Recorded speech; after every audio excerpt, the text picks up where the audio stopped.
بسم اللہ الرحمن الرحیم۔ حضور صلی اللہ علیہ وسلم کا تمام رات روتے رہنا۔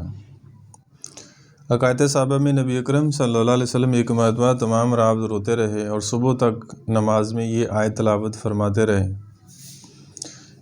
ترجمہ: اے اللہ، اگر آپ ان کو سزا دیں جب بھی آپ مختار ہیں اور یہ آپ کے بندے ہیں اور آپ ان کے مالک ہیں اور آپ مالک کو حق ہے کہ بندوں کو جرائم پر سزا دے، اور اگر آپ ان کو معاف فرما دیں تو بھی آپ مختار ہیں، آپ زبردست قدرت والے ہیں تو معافی پر بھی قدرت ہیں، اور حکمت والے ہیں تو معافی میں بھی حکمت کے موافق ہیں۔ امام اعظم رحمۃ اللہ علیہ کے متعلق بھی نقل کیا گیا کہ وہ ایک شب تمام رات وَامْتَازُوا الْيَوْمَ أَيُّهَا الْمُجْرِمُونَ پڑھتے رہے اور روتے رہے۔ مطلب آیت شریفہ کا یہ ہے کہ قیامت کے دن مجرموں کو حکم ہوگا کہ دنیا میں تو سب ملے جلے رہے، مگر آج مجرم لوگ سب الگ ہو جائیں اور غیر مجرم علیحدہ۔ اس حکم کو سن کر جتنا بھی رویا جاوے تھوڑا ہے، نامعلوم اپنا شمار مجرموں میں ہوگا یا فرما برداروں میں۔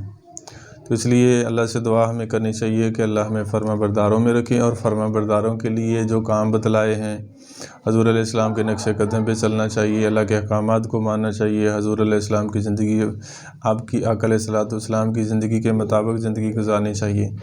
تو یہ حضور علیہ السلام کی مبارک زندگی ہے، اور جو ہے اور ایسے کاموں سے بچنا چاہیے جس سے اللہ بھی ناراض ہے، اللہ کے نبی جو ہے نا وہ ناراض ہوتے ہیں، تو ایسے کاموں سے ہمیں اجتناب کرنا چاہیے۔